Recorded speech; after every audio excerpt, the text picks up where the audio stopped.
The morning they destroyed my pipeline began with the kind of golden sunrise that makes you believe in second chances, right before life slaps you in the face. I was sipping coffee on the porch when the roar of heavy machinery shattered the quiet. Through the dust clouds, I saw them. The HOA's hired goons in their neon vests, bulldozing the irrigation system I'd built with my own hands. My coffee cup hit the deck as I sprinted across the yard, shouting words that would have made my grandmother wash my mouth out with soap. The foreman barely glanced up from his clipboard. "Orders from aboard," he said, like that explained everything. My hands balled into fists as I watched 12 months of backbreaking work, digging trenches, laying pipes, negotiating with neighboring ranchers for water access, get reduced to scrap metal in minutes. The HOA's notice arrived later that afternoon, a crisp legal document claiming I'd violated some obscure bylaw about unauthorized water diversion. But here's what they didn't know. My late grandfather, the stubborn old coot who'd left me this land, had whispered a secret to me on his deathbed. "Boy," he'd wheezed, gripping my hand with surprising strength, "if those HOA bastards ever try to push you around, check the black safe behind my deer head mount." Turns out, Grandpa hadn't just been collecting antique rifles in that safe. He'd been stockpiling legal dynamite. Beneath a stack of 1950s Playboys and war bonds, I found the document that changed everything. Original water rights to the entire valley, signed in 1948, with language so ironclad it made lawyers weep. As I traced my grandfather's faded signature, I realized the beautiful irony. The HOA had just declared war on the one person who could turn off every faucet in their precious community.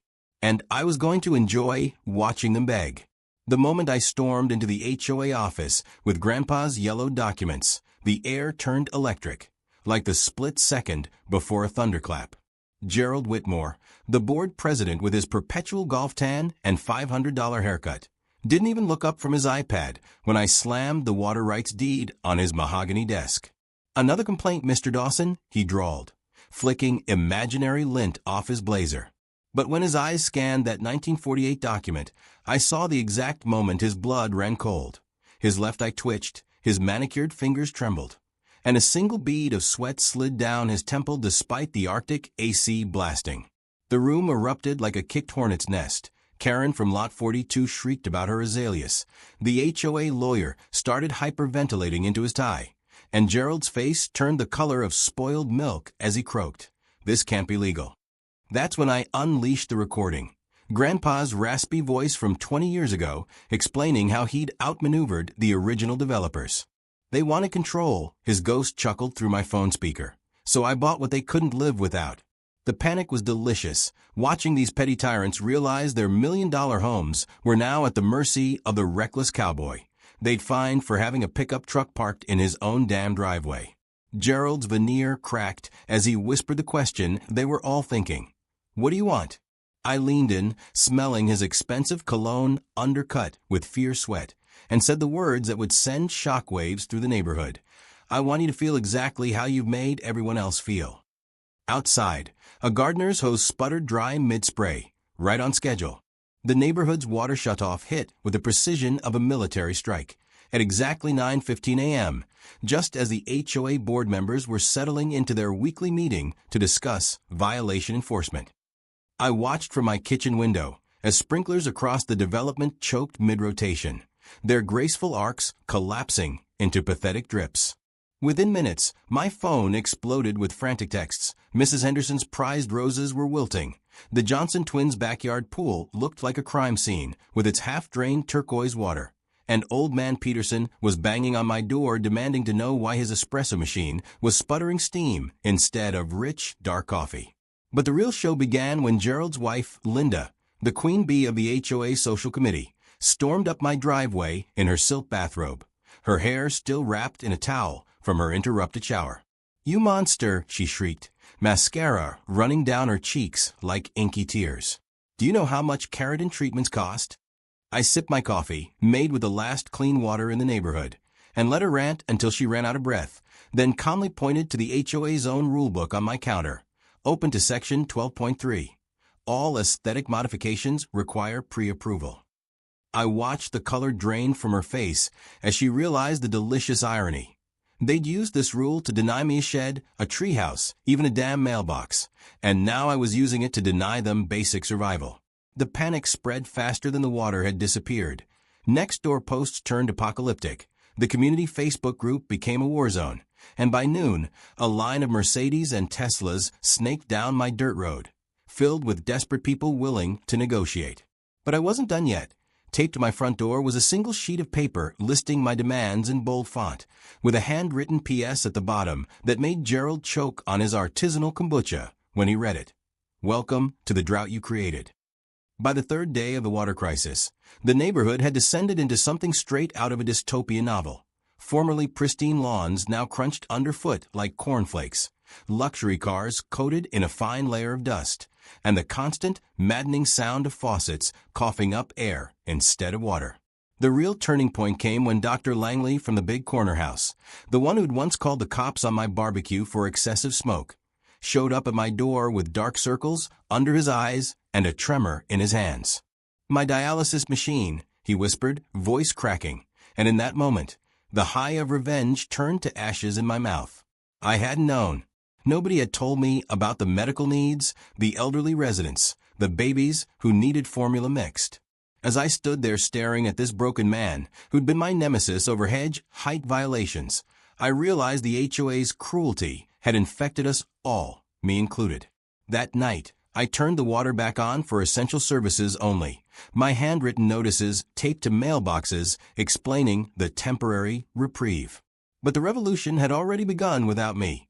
A mob of residents, led surprisingly by Karen of the infamous Azalea incident, had surrounded the HOA office with picket signs painted on the backs of violation notices. Their chant shook the streetlights. "We elected you. We can fire you." Inside, through the glass, I could see Gerald frantically shredding documents, while his lawyer hyperventilated into a paper bag. The sheriff showed up not to arrest anyone, but to serve Gerald with a recall petition signed by 85% of the neighborhood. And then, in the most surreal twist, Karen locked eyes with me across the crowd and did something nobody saw coming. She smiled. Not the tight, fake smile she'd given me when reporting my unsightly compost bin, but a real, fierce grin that said the enemy of my enemy is my friend. As the first drops of rain began to fall, the irony wasn't lost on anyone. I realized this was never really about water. It was about what happens when you push people too far for too long over things that never mattered in the first place.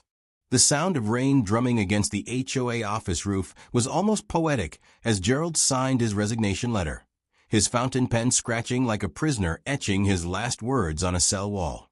But the real victory came at the emergency neighborhood meeting where former enemies became allies under the flickering gymnasium lights. Mrs. Henderson, her once perfect nails now chipped from digging a rainwater collection pit, stood on a folding chair and shouted, "I'm moved here for the peace, not for Nazi rule." The crowd erupted in cheers, so loud it drowned out the thunder outside. What shocked me most wasn't the revolution, it was who led it. Mark Reynolds, the corporate lawyer who'd once threatened to sue me over my offensive garden gnome, was now drafting new bylaws on a legal pad. His tie loosened for the first time anyone could remember. "Turns out," he muttered to me, "I hate these people more than I hated your gnome." By midnight, we'd voted out the entire board, instituted term limits, and, in a move that would have given Grandpa a stroke from laughing, unanimously approved my revenge garden in the common area, complete with unauthorized vegetable plots and a no HOA sign painted in rainbow colors. As the crowd dispersed, Karen pressed a mason jar of homemade lemonade into my hands, with extra sugar for the irony, and for the first time in years, kids played tag through sprinklers that no one would ever find them for using. I sat on the hood of my truck watching the chaos of freedom unfold, when Gerald's former secretary slipped me an envelope containing every fine I'd ever paid, in cash. "They were embezzling," she whispered. "The water thing just distracted them from shredding the evidence." The rain cleared just before dawn, leaving the neighborhood smelling of wet earth and possibility. Somewhere, Grandpa was grinning. The first morning of the new era dawned with something our neighborhood hadn't experienced in years: unregulated chaos. And it was beautiful. I woke to the sound of my neighbor's rooster crowing, technically a violation under the old no livestock bylaw. and the smell of bacon frying on an open flame grill, previously banned as a fire hazard. Stepping onto my porch, I nearly tripped over a skateboard left in the walkway, formerly a $50 safety hazard fine, and found a handwritten note from the Johnson twins inviting me to their illegal treehouse ribbon-cutting ceremony. The real shock came when I checked my email. Instead of violation notices, there were 3 apologies from former HOA board members and a marriage proposal from someone named Linda, who claimed she'd always admired my rebellious spirit. Down at the community pool, now proudly clothing optional after a midnight vote, Mark Reynolds was doing cannonballs off the diving board while Karen passed around mimosas in disposable cups, another former violation. The water flowed freely, the grass grew wild, and somewhere in Florida, Gerald was probably choking on his chia pudding as the neighborhood's Instagram feed exploded with hashtag HOA free content. But the sweetest moment came when old man Peterson shuffled up to me with tears in his eyes and handed me the keys to his vintage Mustang, the one the HOA had forced him to garage for being too loud. "Take her for a spin, kid," he croaked. "Make the bastards hear us coming." As the engine roared to life, shaking windows for blocks, I realized this wasn't just about winning. It was about taking back the joy they'd stolen one petty rule at a time. 3 weeks into our HOA-free utopia, the national news vans arrived, drawn by rumors of the suburban revolution that had deposed America's most tyrannical homeowners association. I was mid-interview with a wide-eyed reporter when the unthinkable happened. Gerald's replacement board from the next subdivision rolled up in matching golf carts, their clipboards at the ready like weapons. "We're here to discuss your situation," hissed their leader, a woman with the frozen smile of someone who ironed her jeans. The crowd that gathered wasn't the angry mob they expected. It was worse. We were laughing. Mark Reynolds served them violation notices for their unapproved vehicle usage, while kids pelted their carts with water balloons filled with Karen's infamous lemonade. But the true mic drop moment came when Mrs. Henderson, now sporting purple hair and a rules are suggestions tank top, unveiled our neighborhood's new official motto, painted on a reclaimed HOA sign: "We do what we want." The reporters ate it up, the viral memes wrote themselves, and by sundown, our property values had mysteriously skyrocketed. Turns out, freedom sells better than fascism. That night, as we roasted marshmallows over a bonfire, in an unapproved fire pit built from Gerald's old desk, the sheriff arrived, not to shut us down, but to deliver a cease and desist letter from Gerald. The crowd fell silent as I read it aloud. "You're setting a dangerous precedent." The explosion of cheers probably violated noise ordinances in 3 counties. Somewhere, Grandpa was high-fiving the devil. The day the documentary crew showed up, I knew our little rebellion had reached peak absurdity. They filmed Mark Reynolds, once the neighborhood's most uptight attorney, teaching kids to skateboard in the unauthorized half-pipe we'd built over Gerald's prized rose garden, now just a memory beneath layers of graffiti and concrete. The crew's director kept asking me to recreate the moment. I'd cut off the water. But how do you stage lightning in a bottle twice? Meanwhile, Karen had somehow parlayed her notoriety into a TikTok career, posting daily videos like burning HOA bylaws for self-care and makeup tutorial using fines as confetti. But the real plot twist came when a Hollywood producer slid into my DMs with an offer to turn our story into a miniseries. Starring Chris Pratt as me, I argued for Idris Elba, but apparently the demographics weren't right. As cameras rolled, capturing our anarchic utopia, where lawns grew wild and Christmas lights stayed up year-round, the final nail in Gerald's coffin arrived. A certified letter from the state attorney general, announcing an investigation into decades of HOA embezzlement. Turns out, all those maintenance fees had been funding board members' golf trips and cosmetic procedures. The news hit Gerald where it hurt his wallet. His Florida mansion went up for sale the next week, listed with the ironic description, "Perfect for those who value peace and quiet."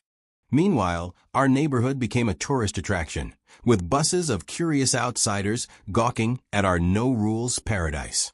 The local bakery even started selling HOA Tears lattes, espresso with salted caramel, served in cups shaped like violation notices.